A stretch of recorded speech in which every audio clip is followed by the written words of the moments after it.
বো ব্যারাক্সে আসবো অথচ বড়ুয়া কেকের বেকারিতে আসবো না, এটা তো হয় না।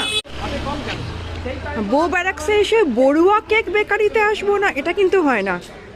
অসাধারণ ছানার কেক, এটা একমাত্র বড়ুয়া বেকারিতেই পাওয়া যায়। আমি এটা টেস্ট করব প্রায় 9 বছর পর। আমার বাবা আনটাইমলি চলে যাওয়ার পর আর কখনো এটা মুখে দিতে পারিনি। আজকে খুঁজতে খুঁজতে চলে এসেছি এখানে। চলুন দেখে নেওয়া যাক। এটা হেভেনলি টেস্ট এটা কিন্তু। বাইরে থেকে মানে বেশ কয়েকটা বাড়ি দূর থেকে কিন্তু গন্ধটা নাকে আসছিল, সেটা শুকতে শুকতেই চলে এলাম খুঁজতে খুঁজতে যে এই গন্ধটা কোথা থেকে আসছে। আসুন দেখে নেওয়া যাক। বড়ুয়া কেক বেকারি কিন্তু সেই চাকচক্যহীন পুরনো এটাই রয়ে গেছে, কিন্তু গন্ধ আর টেস্টটাই কিন্তু ইনাদের ইউএসপি। চাকচিক্য তো ইনারা হয়তো বিশ্বাস করেন না, কিন্তু কোয়ালিটি সেটাই এনাদের হচ্ছে মেন জিনিস। এই দেখুন ছানার কেক, অন্যান্য কেক তো আছেই, ফ্রুট কেক, প্লাম কেক তো থেকেই থাকে।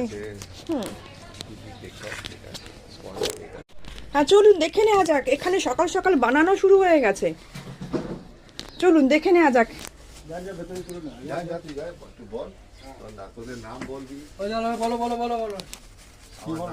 এই দেখুন কেক, এই দেখুন সদ্য ওভেন থেকে বেরোনো কেক, ছানার কেক।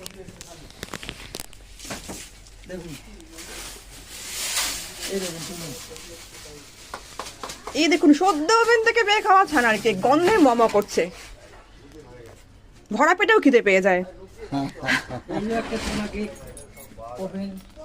এই দেখুন ওভেনের মধ্যে আরো একটা ছানার কেক সেট ঢুকেছে বেক খাওয়ার জন্য। কি কেক বলছেন?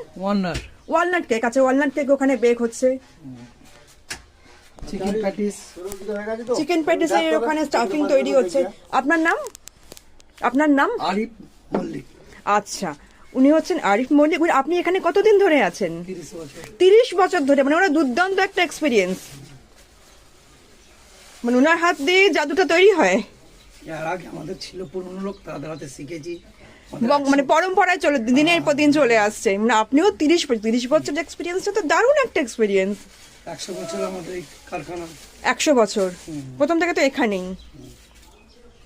এরপর পর ওনার কাছ থেকে না, সব দাদুদের কাছ থেকে শেখা, বংশ পরম্পরায় মানে এই রেসিপিটা চলে আসছে। আর শুনেছি তো এখানে কিছু কেকের রেসিপি খুব মানে গোপন রাখা হয়, যেটা বাইরে বার করা হয় না, সেটা মিক্সার এটা।